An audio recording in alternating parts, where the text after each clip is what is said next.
D'une manière regrettable, le secteur A, snack bar situé au quartier Nsam dans le 4e arrondissement de la ville de Yaoundé, est devenu célèbre en moins d'un jour. Pour cause, un engin d'explosion artisanale a détonné dimanche aux environs de 20 h. D'après un témoignage, l'auteur du forfait aurait profité de l'ambiance de ce soir pour poser la bombe contenue dans un sac à dos avant de prendre fuite. Il y a un individu qui est arrivé là, il avait un sac au dos. Voilà. Il a commandé une Malta. Après avoir commandé une Malta comme ça, il a posé ce sac au dos. Et après il est sorti, 30 minutes après, on attend, boum.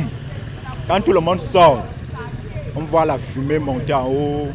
Pas de mort, mais des blessés graves sous soins intensifs dans un centre de santé non loin du lieu de l'explosion. Il nous a été impossible de rencontrer les victimes, encore moins de nous entretenir avec le promoteur de cet espace de rencontre. Les voisins qui sont encore sous le choc manifestent des craintes. Je travaille juste à côté là. Oui. Donc, quand ça s'est passé, moi j'étais à la maison. Ce matin, je suis donc arrivé, c'est là que je constate qu'il y a eu l'explosion ici. Bon, il y a ma famille qui m'a appelé pour se rassurer, puisqu'ils savent que c'est proche de là où moi je travaille. Donc, je leur ai rassuré que non, je n'étais pas là, j'étais à la maison. J'ai seulement eu peur, j'ai fait au moins 1 heure de temps avant d'ouvrir l'atelier. Je suis inquiet, c'est tout. Avec tout ce qui se passe, ça nous fait peur. Tu sors pour prendre un pot, tu te retrouves vraiment à l'hôpital, c'est bizarre, ça fait peur, c'est pas bien. Ça n'encourage même plus quelqu'un de sortir prendre un pot. Tu as peur qu'en allant m'asseoir peut-être dans ces restaurants, dans ces bars, on va venir lancer une bombe. Policiers, gendarmes et militaires ont quadrillé le coin. De sources sécuritaires, une autre bombe dissimulée ici est en repérage. Le mot d'ordre est donc la vigilance. Voici la énième explosion d'engin artisanal qui se produit dans la ville de Yaoundé. La dernière date d'il y a quelques mois, au rond-point Damas.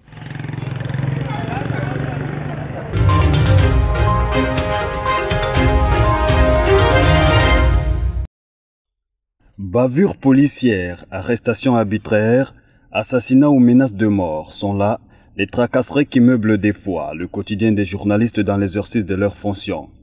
Conscients de cette réalité, les hommes de médias de Konsamba unissent leur voix à celle des autres confrères ce 2 novembre pour voir la situation basculer sur le bon côté. Beaucoup de journalistes se retrouvent dans des situations compliquées et difficiles parce que ceux qu'ils attaquent ou ceux qui se sentent attaqués à cause de la diffusion des informations commencent donc à les poursuivre pour ceux qui ont un minimum de pouvoir. Mais pour ceux qui n'en ont pas, c'est la culture de la haine qui s'installe. Ça fait que, au demeurant, la plupart du temps, les journalistes ne sont pas très bien vus par le corps social. Les mal lotis de la profession sont les reporters de guerre suivis dans le contexte camerounais de leurs confrères du DEX politique. Le journaliste politique est aussi davantage parce qu'ils s'intéressent aux hommes politiques, à leur bavure dans la société, aux casseroles même qu'ils craignent. On dirait également que le journaliste politique est également en danger au Cameroun. Pourtant, le journaliste avec sa plume et devant son micro se positionne en éclaireur, parfois frôlant le pire dans sa mission. Au-delà de tout, le journaliste n'est pas une menace, mais que le journaliste, par ses reportages, par son travail de fouille et d'enquête, peut donc être un véritable levier de développement de la société. Ne rien dire pour nuire, ne rien taire pour plaire, voilà le pari risqué de ces historiens du présent qui exercent leur métier, parfois au péril de leur vie.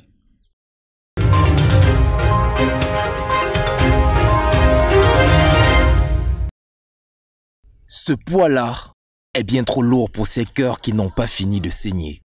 On le voit à leur tête, elles aussi devenues pesantes, à force d'interrogations qui reviennent encore et encore, sans jamais trouver de réponse. Mon sentiment est celui d'une femme qui est anxieuse, qui est préoccupée pour l'avenir de la nation. Et quand on touche déjà aux petits-enfants, à nos enfants, aux bébés, nous sommes inquiets ou inquiètes. Jusqu'ici, c'est dans les pleurs et la compassion collective qu'elle tente d'apaiser le déchirement causé par le départ tragique de 7 jeunes enfants qui ont hérité à leur mort d'autant de mères qu'il y a de femmes au Cameroun. La paix et la guérison, elle le cherche au ciel, suppliante, avec chants et prières.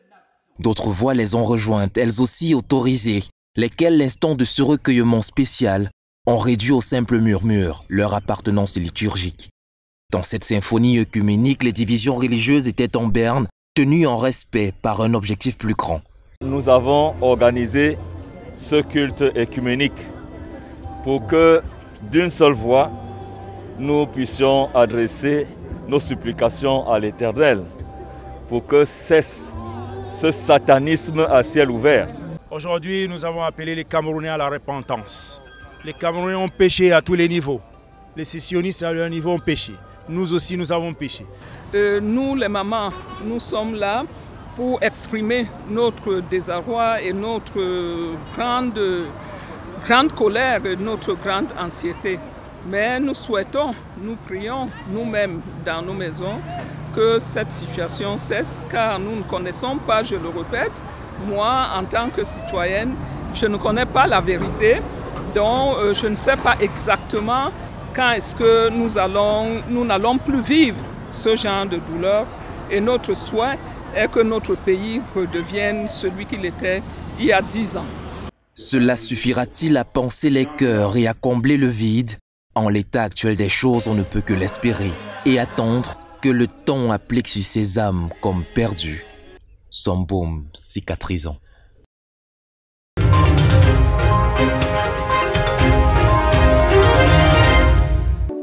Ce samedi 31 octobre marquait la clôture du mois du rosaire, encore appelé le mois marial. À Bertois, dans la région de l'Est Cameroun, l'aumônier de la confrérie du Très Saint Rosaire, Couronne des Roses, a organisé un culte spécial pour le réengagement des membres du rosaire de la ville.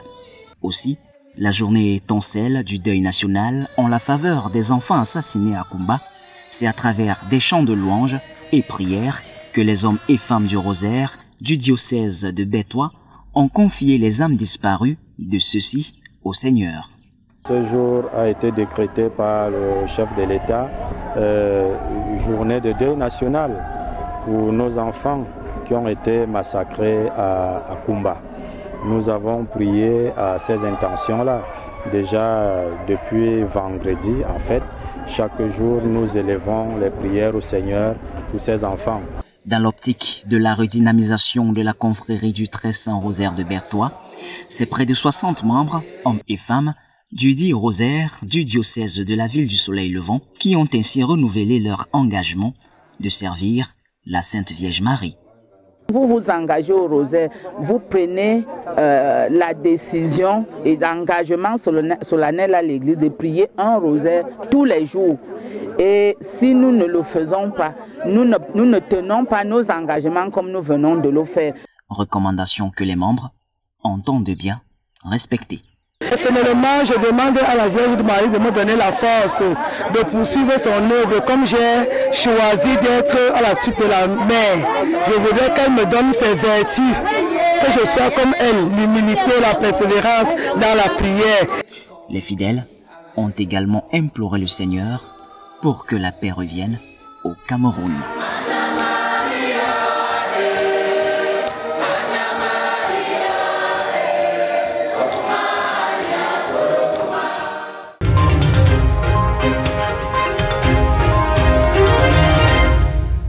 Un sol désertique, symbole de la zone septentrionale du Cameroun. Dans cette partie du pays, et dans l'extrême nord en particulier, se trouvent des anciens combattants, autrefois en exercice pour le compte de la secte terroriste Boko Haram. Ils sont comptés par centaines ces jeunes accueillis dans le centre dédié au Comité national de désarmement, de démobilisation et de réintégration. En cohabitation avec des femmes et des enfants rescapés, ceux-ci bénéficient de plus d'une formation. Nous bénéficions aussi dans le centre, l'apprentissage de la langue française, car avant notre arrivée au centre, depuis Mora jusqu'à Mairie, aucune d'entre nous ne savait dire bonjour en français. On nous a appris aussi la citoyenneté, l'amour de la patrie et les méfaits de la violence. Un résultat de travail qui donne un rayonnement à cette visite, orchestrée par les autorités administratives. Ça démontre que les efforts que les autorités publiques sont en train de faire, c'est une main tendue, sincère, permanente et nous tous, nous devons compter sur cela. Toujours au menu de cette rencontre, le temps a été donné à la découverte d'un espace dans la localité de Mémé qui recevra dans les prochains jours la construction d'un autre centre dédié au CNDDR. Une construction dont le premier apport financier est estimé à 1 milliard de francs CFA. Ce ne sont plus des combattants, c'est ex. Ils sont rentrés, ils sont chez eux. C'est les Camerounais qui étaient mal orientés. Ils sont revenus, on doit les accueillir. Rappelons qu'en raison de l'insécurité qui se vit dans certaines parties du territoire camerounais, le Comité national de désarmement, des démobilisations et de réintégration est construit dans 3 régions, notamment dans le nord-ouest, le sud-ouest et l'extrême nord.